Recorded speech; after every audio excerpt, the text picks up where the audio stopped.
मेरे प्यारे देशवासियों, नमस्कार। पिछले महीने हम सब दिवाली का आनंद ले रहे थे।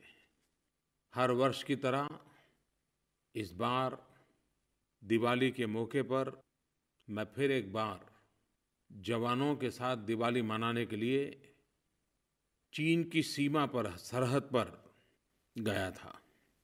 आईटीबीपी के जवान, सेना के जवान, उन सबके साथ हिमालय की ऊंचाइयों में दिवाली मनाई। मैं हर बार जाता हूँ, लेकिन इस दिवाली का अनुभव कुछ और था।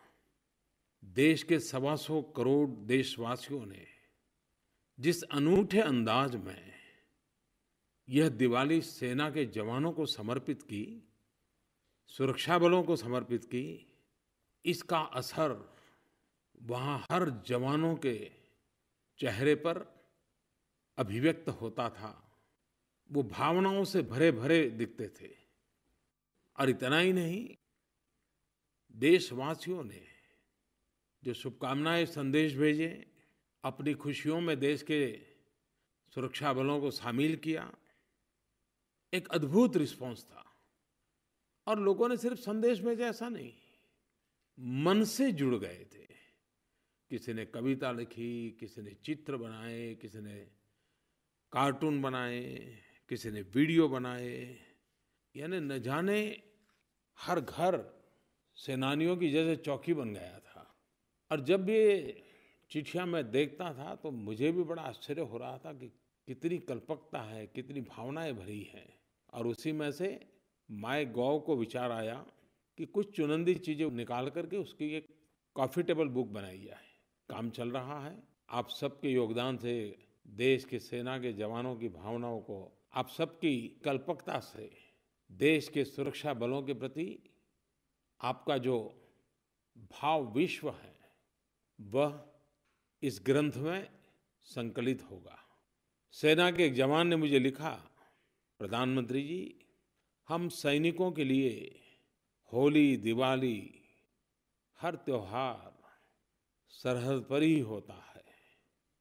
हर वक्त देश की हिफाजत में डूबे रहते हैं। हाँ, फिर भी त्योहारों के समय घर की याद आ ही जाती है। लेकिन सच कहूँ, इस बार ऐसा नहीं लगा। ऐसा कतई फील नहीं हुआ कि त्योहार है और मैं घर नहीं हूँ। ऐसा महसूस हुआ मानो हम भी 125 करोड़ भारतवासियों के साथ दिवाली मना रहे हैं। मेरे प्यारे देशवासियों, जो एहसास इस दिवाली, इस माहौल में जो अनुभूति हमारे देश के सुरक्षा बलों के बीच, जवानों के बीच जगा है, क्या ये सिर्फ कुछ मौकों पर ही सीमित रहना चाहिए? मेरी आपसे अपील है कि हम एक समाज के रूप में, राष्ट्र के रूप में अपना स्वभाव बनाएं, हमारी प्रकृति बनाएं। कोई भी उत्सव हो, त्योहार हो, खुशी का माहौल हो, हमारे देश के सेना के जवानों को हम किसी न किसी रूप में जरूर याद करें। जब सारा राष्ट्र सेना के साथ खड़ा होता है तो सेना की ताकत 125 करोड़ गुना बढ़ जाती है। कुछ समय पहले मुझे जम्मू कश्मीर से वहाँ के गांव के सारे प्रधान मिलने आए थे। जम्मू कश्मीर पंचायत कॉन्फ्रेंस के ये लोग थे। कश्मीर घाटी से अलग-अलग गांवों से आए थे। करीब 40-50 प्रधान थे। काफ़ी देर तक उनसे मुझे बातें करने का अवसर मिला। वे अपने गांव के विकास की कुछ बातें लेकर के आए थे, कुछ मांगे लेकर के आए थे। लेकिन जब बात का दौर चल पड़ा तो स्वाभाविक था, घाटी के हालात, कानून व्यवस्था, बच्चों का भविष्य, ये सारी बातें निकलना बड़ा स्वाभाविक था। और इतने प्यार से, इतने खुलेपन से गांव के इन प्रधानों ने बातें की, हर चीज़ मेरे दिल को छूने वाली थी। बातों-बातों में कश्मीर में जो स्कूलें जलाई जाती थी, उसकी भी चर्चा हुई। और मैंने देखा कि जितना दुःख हम देशवासियों को होता है, इन प्रधानों को भी इतनी ही पीड़ा थी और वो भी मानते थे कि स्कूल नहीं, बच्चों का भविष्य जलाया गया है। मैंने उनसे आग्रह किया था कि आप जाकर के इन बच्चों के भविष्य पर अपना ध्यान केंद्रित करें। आज मुझे खुशी हो रही है कि कश्मीर घाटी से आए हुए इन सभी प्रधानों ने मुझे जो वचन दिया था उसको भली-भांति निभाया। गाँव में जाकर के सब दूर लोगों को जागरूक किया। अभी कुछ दिन पहले जब बोर्ड की एग्ज़ाम हुई तो कश्मीर के बेटे और बेटियों ने करीब 95% 95% कश्मीर के छात्र छात्राओं ने बोर्ड की परीक्षा में हिस्सा लिया। बोर्ड की परीक्षाओं में इतनी बड़ी तादाद में छात्रों का सम्मिलित होना इस बात की ओर इशारा करता है कि जम्मू कश्मीर के हमारे बच्चे उज्ज्वल भविष्य के लिए शिक्षा के माध्यम से विकास की नई ऊंचाइयों को पाने के लिए कृतसंकल्प है। उनके इस उत्साह के लिए मैं छात्रों को तो अभिनंदन करता हूं, लेकिन उनके माता-पिता को, उनके परिजनों को, उनके शिक्षकों को और सभी ग्राम प्रधानों को भी हृदय से बहुत-बहुत बधाई देता हूं। प्यारे भाइयों और बहनों, इस बार जब मैंने मन की बात के लिए लोगों के सुझाव मांगे तो मैं कह सकता हूं एक तरफा ही सबके सुझाव आए। सब कहते थे कि 500 और 1000 वाली नोटों पर और विस्तार से बातें करें। वैसे 8 नवंबर रात 8 बजे राष्ट्र के नाम संबोधन करते हुए देश में सुधार लाने के एक महाअभियान का आरंभ करने की मैंने चर्चा की थी। जिस समय मैंने ये निर्णय किया था, आपके सामने प्रस्तुत रखा था, तब भी मैंने सबके सामने कहा था कि निर्णय सामान्य नहीं है, कठिनाइयों से भरा हुआ है। लेकिन निर्णय जितना महत्वपूर्ण है उतना ही उस निर्णय को लागू करना है। और मुझे ये भी अंदाज था कि हमारे सामान्य जीवन में अनेक प्रकार की नई-नई कठिनाइयों को सामना करना पड़ेगा।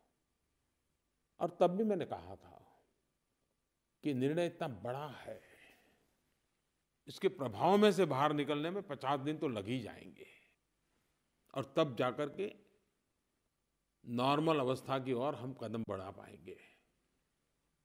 70 साल से जिस बीमारियों को हम झेल रहे हैं, उस बीमारियों से मुक्ति का अभियान सरल नहीं हो सकता है। आपकी कठिनाइयों को मैं भली-भांति समझ सकता हूँ, लेकिन जब मैं आपका समर्थन देखता हूँ, आपका सहयोग देखता हूँ, आपको भ्रमित करने के लिए ढेर सारे प्रयास चल रहे हैं, उसके बावजूद भी कभी-कभी मन को विचलित करने वाली घटनाएं सामने आते हुए भी आपने सच्चाई के इस मार्ग को भली-भांति समझा है, देश हित की इस बात को भली-भांति आपने स्वीकार किया है। 500 और 1000 के नोट और इतना बड़ा देश, इतनी करेंसियों की भरमार, अरबों खरबों नोटें और ये निर्णय, पूरा विश्व बहुत बारीकाई से देख रहा है। हर कोई अर्थशास्त्री इसका बहुत एनालिसिस कर रहा है, मूल्यांकन कर रहा है। पूरा विश्व इस बात को देख रहा है कि हिंदुस्तान के 125 करोड़ देशवासी कठिनाइयां झेल करके भी सफलता प्राप्त करेंगे क्या? विश्व के मन में शायद प्रश्न चिन्ह हो सकता है। भारत को, भारत के 125 करोड़ देशवासियों के प्रति सिर्फ श्रद्धा ही श्रद्धा है, विश्वास ही विश्वास है कि 125 करोड़ देशवासी संकल्प पूर्ण करके ही रहेंगे और हमारा देश सोने की तरह हर प्रकार से तप करके, निखर करके निकलेगा। और उसका कारण इस देश का नागरिक है, उसका कारण आप है। इस सफलता का मार्ग भी आपके कारण ही संभव हुआ है। पूरे देश में केंद्र सरकार, राज्य सरकार, स्थानीय स्वराज संस्थाओं की सारी इकाइयां, 1,30,000 बैंक ब्रांच, लाखों बैंक कर्मचारी, 1.5 लाख से ज्यादा पोस्ट ऑफिस, 1 लाख से ज्यादा बैंक मित्र दिन रात इस काम में जुटे हुए हैं, समर्पित भाव से जुटे हुए हैं। भांति भांति के तनाव के बीच ये सभी लोग बहुत ही शांत चित्त रूप से इसे देश सेवा का एक यज्ञ मान करके, एक महान परिवर्तन का प्रयास मान करके कार्यरत है।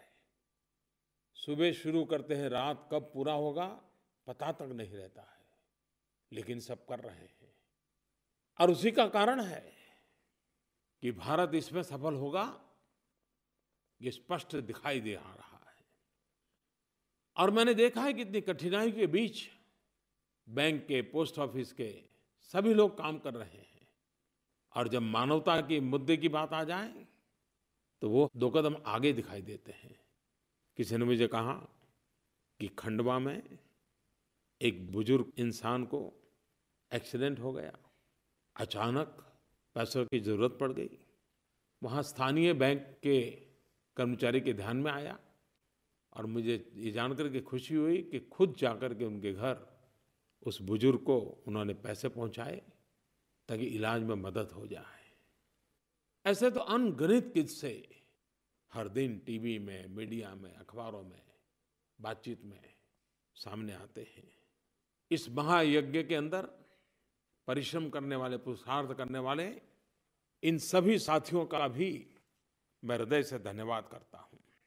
शक्ति की पहचान तो तब होती है जब कसौटी से पार उतरते हैं।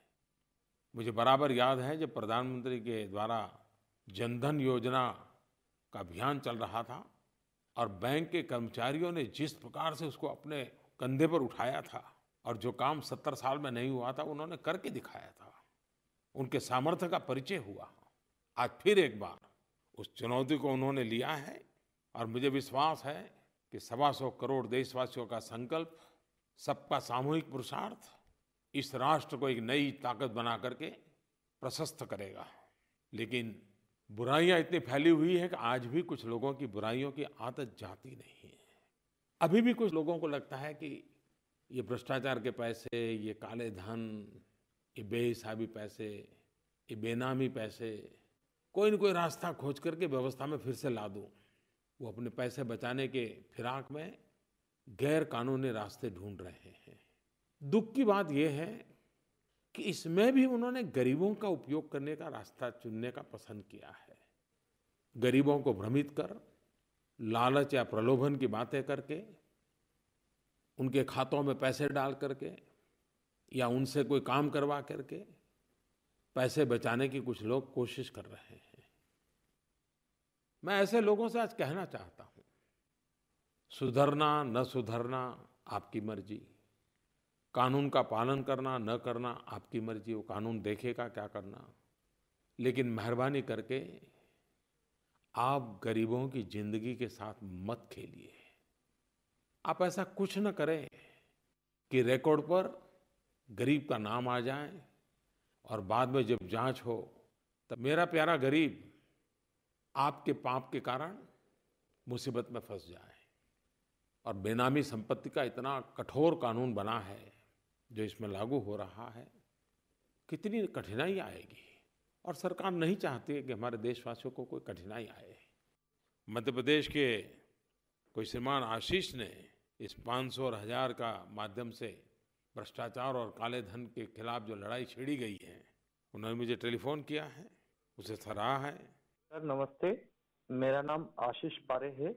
मैं ग्राम सिराली, तहसील सिराली, जिला हरदा, मध्य प्रदेश का एक आम नागरिक हूं। आपके द्वारा जो मुद्रा 1500 के नोट बंद किए गए हैं, यह बहुत ही सराहनीय है। मैं चाहता हूं कि मन की बात में कई उदाहरण लोगों को बताइए कि लोगों ने असुविधा सहन कर होने के बावजूद भी उन्होंने राष्ट्र उन्नति के लिए यह कड़ा कदम के लिए स्वागत किया है, जिससे लोग एक तरह से उत्साहवर्धित होंगे। और राष्ट्र निर्माण के लिए कैशलेस प्रणाली बहुत आवश्यक है। और मैं पूरे देश के साथ हूँ और मैं बहुत खुश हूँ कि आपने 1500 के नोट बंद करा दिए। वैसा ही मुझे एक फोन कर्नाटक के श्रीमान येलप्पा वेलांकर जी की तरफ से आया है। मोदी जी नमस्ते। मैं कर्नाटक का कोप्पल डिस्ट्रिक्ट का इतनाल से गांव से यल्लप्पा बेलमकर बात कर रहा हूं। आपको मन से मैं धन्यवाद करना चाहता हूं क्योंकि आपने कहा था कि अच्छे दिन आएंगे, लेकिन किसी ने भी नहीं सोचा कि ऐसा बड़ा कदम आप उठाएंगे। 500 का और 1000 का नोट ये सब ये करके काला धन और भ्रष्टाचारियों को सबक सिखाया। हर एक भारत के नागरिक को इससे अच्छे दिन कभी नहीं आएंगे। इसी के लिए मैं आपको मन पूर्ण धन्यवाद करना चाहता हूँ। कुछ बातें मीडिया के माध्यम से, लोगों के माध्यम से, सरकारी सूत्रों के माध्यम से जानने को मिलती हैं, तो काम करने का उत्साह भी बहुत बढ़ जाता है। इतना आनंद होता है, इतना गर्व होता है कि मेरे देश में सामान्य मानवी का क्या अद्भुत सामर्थ्य है। महाराष्ट्र के अकोला में नेशनल हाईवे NH6, वहाँ कोई एक रेस्टोरेंट है। उन्होंने एक बहुत बड़ा बोर्ड लगाया है कि अगर आपके जेब में पुरानी नोट है और आप खाना खाएं हैं तो आप पैसों की चिंता न करें, यहाँ से भूखा मत जाइए, खाना खा के जाइए, और फिर कभी इस रास्ते से गुजरने का आ जाए आपको मौका तो ज़रूर पैसे दे करके जाना। और लोग वहाँ जाते हैं, खाना खाते हैं, और 2-4-6 दिन के बाद जब वहाँ से फिर से गुजरते हैं तो फिर से पैसे भी लौटा देते हैं। ये है मेरे देश की ताकत, जिसमें सेवा भाव, त्याग भाव भी है और प्रामाणिकता भी है। मैं चुनाव में चाय पे चर्चा करता था और सारे विश्व में ये बात पहुंच गई थी। दुनिया के कई देश के लोग चाय पे चर्चा शब्द भी बोलना सीख गए थे। लेकिन मुझे पता नहीं कि चाय पे चर्चा में शादी भी होती है। मुझे पता चला कि 17 नवंबर को सूरत में एक ऐसी शादी हुई जो शादी चाय पे चर्चा के साथ हुई। गुजरात में सूरत में एक बेटी ने अपने यहाँ शादी में जो लोग आए उनको सिर्फ चाय पिलाई और कोई जलसा नहीं किया, न खाने का कार्यक्रम, कुछ नहीं, क्योंकि नोटबंदी के कारण कुछ कठिनाई आई थी पैसों की। बारातियों ने भी उसे इतना ही सम्मान माना। सूरत के भरत मारू और दक्षा परमार, उन्होंने अपनी शादी के माध्यम से भ्रष्टाचार के खिलाफ, काले धन के खिलाफ ये जो लड़ाई चल रही है उसमें जो योगदान किया है ये अपने आप में प्रेरक है। नवपरिणीत भरत और दक्षा को मैं बहुत बहुत आशीर्वाद भी देता हूं और शादी के मौके को भी इस महान यज्ञ में परिवर्तित करके एक नए अवसर में पलट देने के लिए बहुत बहुत बधाई देता हूं। और जब ऐसे संकट आते हैं लोग रास्ते भी बढ़िया खोज लेते हैं। मैंने एक बार टीवी न्यूज में देखा, रात देर से आया था तो देख रहा था, असम में ढेकियाजुली करके एक छोटा सा गांव है। टी वर्कर रहते हैं और टी वर्कर को साप्ताहिक रूप से मिलते हैं। अब 2000 रुपये का नोट मिला तो उन्होंने क्या किया, 4 अड़ोस पड़ोस की महिलाएं इकट्ठी हो गई और चारों ने साथ जाकर के खरीदी की और 2000 रुपये का नोट पेमेंट किया। तो उनको छोटी करेंसी की ज़रूरत ही नहीं पड़ी, क्योंकि 4 ने मिलकर खरीदा और तय किया कि अगले हफ्ते मिलेंगे, तब उसका हिसाब अपन कर लेंगे बैठ करके। लोग अपने आप रास्ते खोज रहे हैं और इसका बदलाव भी देखिए। सरकार के पास एक मैसेज आया, असम के टी गार्डन के लोग कह रहे हैं कि हमारी ATM लगाओ। देखिए किस प्रकार से गांव के जीवन में भी बदलाव आ रहा है। इस अभियान का कुछ लोगों को तत्काल लाभ मिल गया है। देश को तो लाभ आने वाले दिनों में मिलेगा, लेकिन कुछ लोगों को तो तत्काल लाभ मिल गया है। थोड़ा हिसाब पूछा क्या हुआ है तो मैंने छोटे छोटे जो शहर है वहाँ की थोड़ी जानकारी पाई।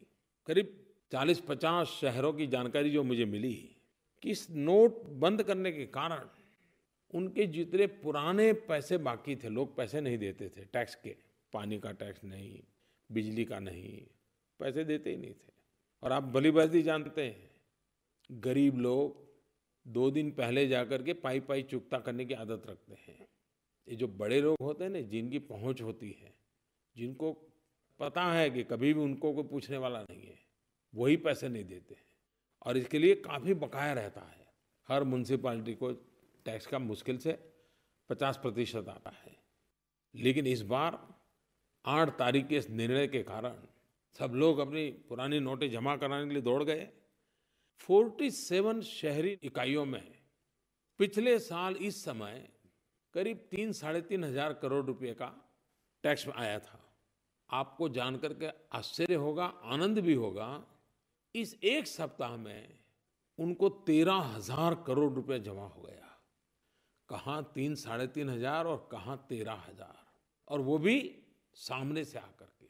अब उन म्युनिसिपैलिटियों में 4 गुना ये पैसा आ गया तो स्वाभाविक है गरीब बस्तियों में गटर की व्यवस्था होगी, पानी की व्यवस्था होगी, आंगनवाड़ी की व्यवस्था होगी। ऐसे तो कई उदाहरण मिल रहे हैं कि जिसमें इसका सीधा सीधा लाभ भी नजर आने लगा है। भाइयों बहनों, हमारा गांव, हमारा किसान, ये हमारे देश की अर्थव्यवस्था की एक मजबूत धुरी है।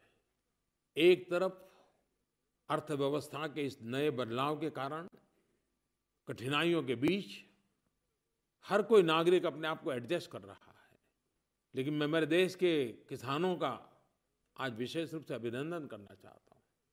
अभी मैं इस फसल की बुआई के आंकड़े ले रहा था, मुझे खुशी हुई, चाहे गेहूं हो, चाहे दलहन हो, चाहे तिलहन हो।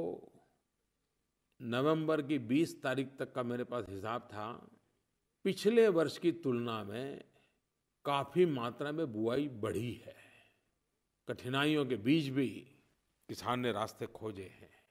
सरकार ने भी कई महत्वपूर्ण निर्णय किए हैं जिसमें किसानों को और गांव को प्राथमिकता दी है। उसके बाद भी कठिनाइयां तो है, लेकिन मुझे विश्वास है कि जो किसान हमारी हर कठिनाइयां, प्राकृतिक कठिनाइयां हो, उसको झेलते हुए भी हमेशा डट करके खड़ा रहता है। इस समय भी वो डट करके खड़ा है।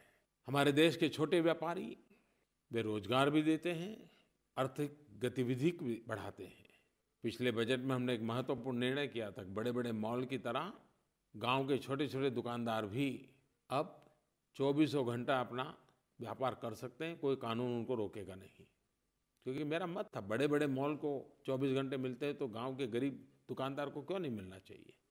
मुद्रा योजना से उनको लोन देने की दिशा में काफ़ी इनिशिएटिव लिए, लाखों करोड़ों रुपए मुद्रा योजना से ऐसे छोटे छोटे लोगों को दिए, क्योंकि ये छोटा कारोबार करोड़ों की तादाद में लोग करते हैं और अरबों खरबों रुपयों के व्यापार को गति देते हैं।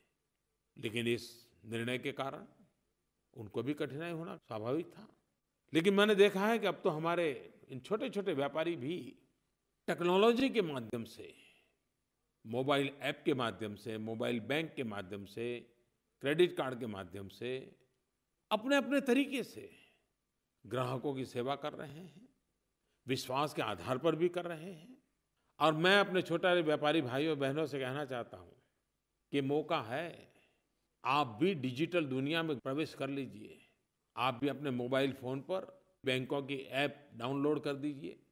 आप भी क्रेडिट कार्ड के लिए पॉश मशीन रख लीजिए। आप भी बिना नोट कैसे व्यापार हो सकता है सीख लीजिए। आप देखिए, बड़े बड़े मॉल टेक्नोलॉजी के माध्यम से अपने व्यापार को जिस प्रकार से बढ़ाते हैं, एक छोटा व्यापारी भी इस सामान्य यूजर फ्रेंडली टेक्नोलॉजी से अपना व्यापार बढ़ा सकता है। बिगड़ने का तो सवाल ही नहीं उठता है, बढ़ाने का अवसर।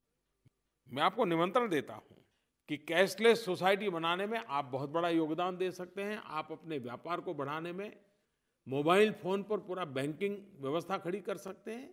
और आज नोटों के सिवाय अनेक रास्ते हैं जिससे हम कारोबार चला सकते हैं। टेक्नोलॉजिकल रास्ते हैं, सेफ है, सिक्योर है और त्वरित है। मैं चाहूंगा कि आप सिर्फ इस अभियान को सफल करने के लिए मदद करें, इतना नहीं, आप बदलाव का भी नेतृत्व करें। और मुझे विश्वास है आप बदलाव का नेतृत्व कर सकते हैं। आप पूरे गांव के कारोबार में ये टेक्नोलॉजी के आधार पर काम कर सकते हैं, मेरा विश्वास है। मैं मजदूर भाइयों बहनों को भी कहना चाहता हूँ, आपका बहुत शोषण हुआ है। कागज पे एक पगार होता है और जब हाथ में दिया जाता है तब दूसरा होता है। कभी पगार पूरा मिलता है तो बाहर कोई खड़ा होता है, उसको कट देना पड़ता है। और मजदूर मजबूरन इस शोषण को जीवन का हिस्सा बना देता है। इस नई व्यवस्था से हम चाहते हैं कि आपका बैंक में खाता हो, आपके पगार के पैसे आपके बैंक में जमा हो, ताकि मिनिमम वेजेस का पालन हो, आपको पूरा पैसा मिले, कोई कट न करे, आपका शोषण न हो। और एक बार आपके बैंक खाते में पैसे आ गए तो आप भी तो छोटे से मोबाइल फ़ोन पर, कोई बड़ा स्मार्टफोन की ज़रूरत नहीं है। आजकल तो आपका मोबाइल फ़ोन भी ई बटुए का काम करता है। आप उसी मोबाइल फ़ोन से अड़ोस पड़ोस की छोटी मोटी दुकान में जो भी खरीदना है खरीद भी सकते हैं, उसी से पैसे भी दे सकते हैं। इसलिए मैं मजदूर भाइयों बहनों को इस योजना में भागीदार बनने के लिए विशेष आग्रह करता हूँ, क्योंकि आखिरकार इतना बड़ा मैंने निर्णय देश के गरीब के लिए, किसान के लिए, मजदूर के लिए, वंचित के लिए, पीड़ित के लिए लिया है। उसका बेनिफिट उसको मिलना चाहिए। आज मैं विशेष रूप से युवक मित्रों से बात करना चाहता हूँ। हम दुनिया में गाजे बाजे के साथ कहते हैं कि भारत ऐसा देश है कि जिसके पास 65% जनसंख्या 35 साल से कम उम्र की है। आप मेरे देश के युवा और युवतियाँ, मैं जानता हूँ मेरा निर्णय तो आपको पसंद आया है। मैं ये भी जानता हूँ कि आप इस निर्णय का समर्थन करते हैं। मैं ये भी जानता हूँ कि आप इस बात को सकारात्मक रूप से आगे बढ़ाने के लिए बहुत योगदान भी करते हैं। लेकिन दोस्तों, आप मेरे सच्चे सिपाही हो, आप मेरे सच्चे साथी हो। माँ भारती की सेवा करने का एक अद्भुत मौका हमारे सामने आया है। देश को आर्थिक ऊंचाइयों पर ले जाने का अवसर आया है। मेरे नौजवानों, आप मेरी मदद कर सकते हो क्या? मुझे साथ दोगे इतने से बात बनने वाली नहीं है। जितना आज की दुनिया का अनुभव आपको है, पुरानी पीढ़ी को नहीं है। हो सकता है आपके परिवार में बड़े भाई साहब को भी मालूम नहीं होगा और माता पिता, चाचा चाची, मामा मामी को भी शायद मालूम नहीं होगा। आप ऐप क्या होती है वो जानते हो, ऑनलाइन बैंकिंग क्या होता है जानते हो, ऑनलाइन टिकट बुकिंग कैसे होता है आप जानते हो। आपके लिए चीज़ें बहुत सामान्य है और आप उपयोग भी करते हो। लेकिन आज देश जिस महान कार्य को करना चाहता है, हमारा सपना है कैशलेस सोसाइटी। ये ठीक है कि 100% कैशलेस सोसाइटी संभव नहीं होती है, लेकिन क्यों न भारत लेस कैश सोसाइटी की तो शुरुआत करें।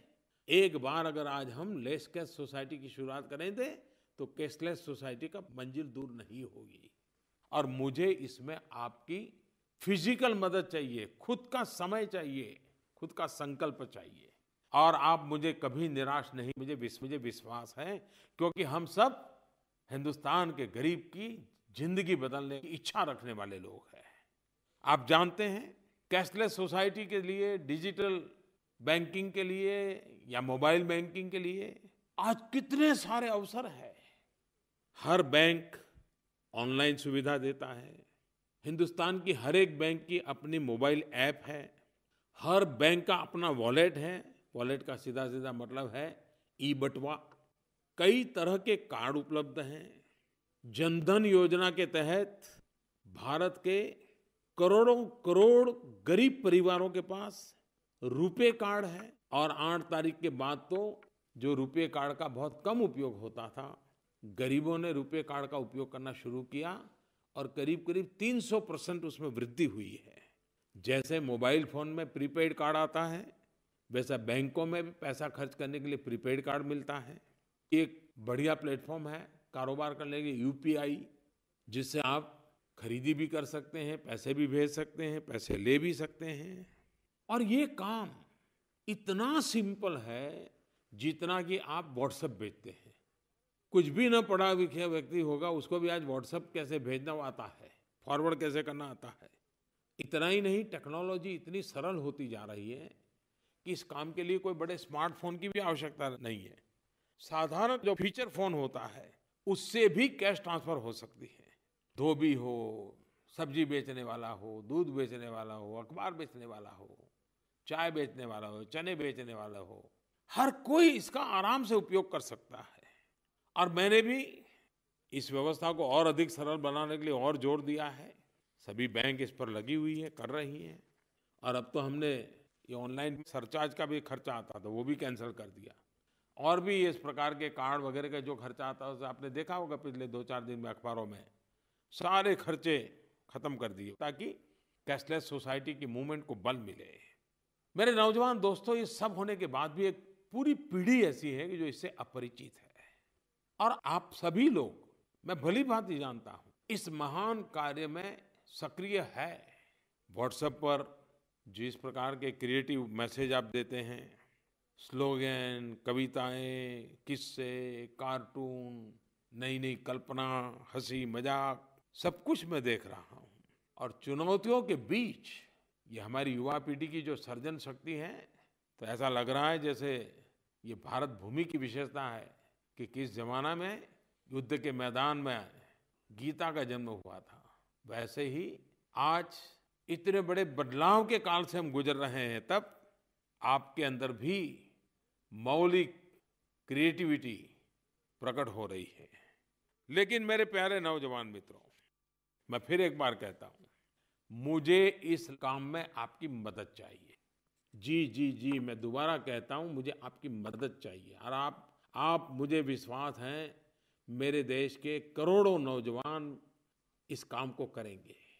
आप एक काम कीजिए, आज से ही संकल्प लीजिए कि आप स्वयं कैशलेस सोसाइटी के लिए खुद एक हिस्सा बनेंगे।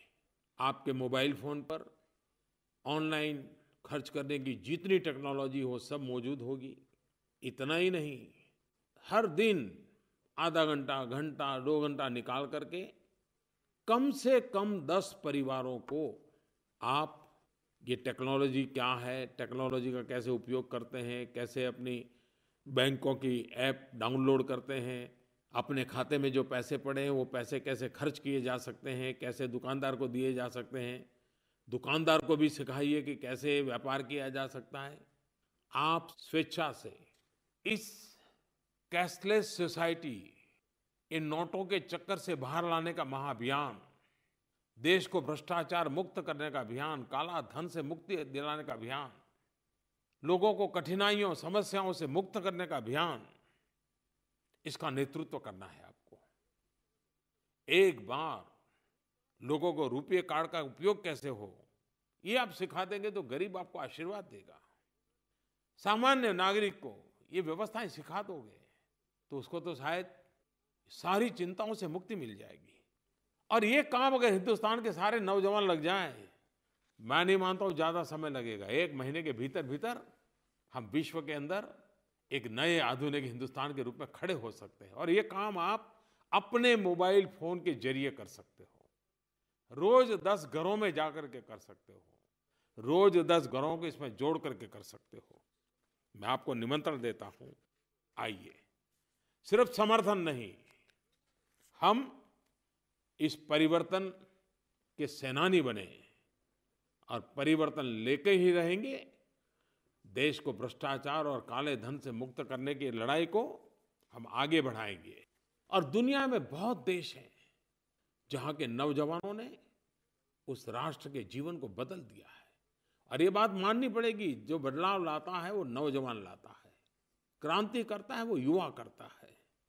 केनिया, उसने बिड़ा उठाया, एम-पैसा ऐसे एक मोबाइल व्यवस्था खड़ी की, टेक्नोलॉजी का उपयोग किया, एम-पैसा नाम रखा। और आज करीब करीब अफ्रीका के इस इलाके में, केनिया में, पूरा कारोबार इस पर शिफ्ट होने की तैयारी में आ गया है। एक बड़ी क्रांति की है इस देश ने। मेरे नौजवानों, मैं फिर एक बार बड़े आग्रह से आपको कहता हूं कि आप इस अभियान को आगे बढ़ाइए। हर school, college, university, NCC, NSS, सामूहिक रूप से, व्यक्तिगत रूप से इस काम को करने के लिए मैं आपको निमंत्रण देता हूं। हम इस बात को आगे बढ़ाएं। देश की उत्तम सेवा करने का हमें अवसर मिला है, मौका गंवाना नहीं है। प्यारे भाइयों बहनों, हमारे देश के एक महान कवि श्रीमान हरिवंश राय बच्चन जी का आज जन्म जयंती का दिन है। और आज हरिवंश राय जी के जन्मदिन पर श्रीमान अमिताभ बच्चन जी ने स्वच्छता अभियान के लिए एक नारा दिया है। आपने देखा होगा, इस सदी के सर्वाधिक लोकप्रिय कलाकार अमिताभ जी स्वच्छता के अभियान को बहुत जी-जान से आगे बढ़ा रहे हैं। जैसे लग रहा है कि स्वच्छता का विषय उनके रग-रग में फैल गया है। और तभी तो अपने पिताजी की जन्म जयंती पर भी उनको स्वच्छता का ही काम याद आया। उन्होंने लिखा है कि हरिवंश राय जी की एक कविता है और उसकी एक पंक्ति उन्होंने लिखी है, मिट्टी का तन, मस्ती का मन, क्षण भर जीवन मेरा परिचय। हरिवंश राय जी इसके माध्यम से अपना परिचय दिया करते थे। मिट्टी का तन, मस्ती का मन, क्षण भर जीवन मेरा परिचय। तो उनके सुपुत्र श्रीमान अमिताभ जी ने, जिसकी रगों में स्वच्छता का मिशन दौड़ रहा है, उन्होंने मुझे लिख करके भेजा है, हरिवंश राय जी की कविता का उपयोग करते हुए, स्वच्छ तन, स्वच्छ मन, स्वच्छ भारत मेरा परिचय। मैं हरिवंश राय जी को आदरपूर्वक नमन करता हूँ। श्रीमान अमिताभ जी को भी मन की बात में इस प्रकार से जुड़ने के लिए और स्वच्छता के काम को आगे बढ़ाने के लिए भी धन्यवाद करता हूँ। मेरे प्यारे देशवासियों, अब तो मन की बात के माध्यम से आपके विचार, आपकी भावनाएं, आपके पत्रों के माध्यम से माईगॉव पर, नरेंद्र मोदी ऐप पर लगातार मुझे आपको जोड़ करके रखती है। अब तो 11 बजे ये मन की बात होती है, लेकिन प्रादेशिक भाषाओं में इसे पूरा करने के तुरंत बाद शुरू करने वाले हैं। मैं आकाशवाणी का आभारी हूँ। ये नया उन्होंने जो इनिशिएटिव लिया है, ताकि जहाँ पर हिंदी भाषा प्रचलित नहीं है, वहाँ के भी मेरे देशवासियों को जरूर इससे जुड़ने का अवसर मिलेगा। आप सबका बहुत बहुत धन्यवाद।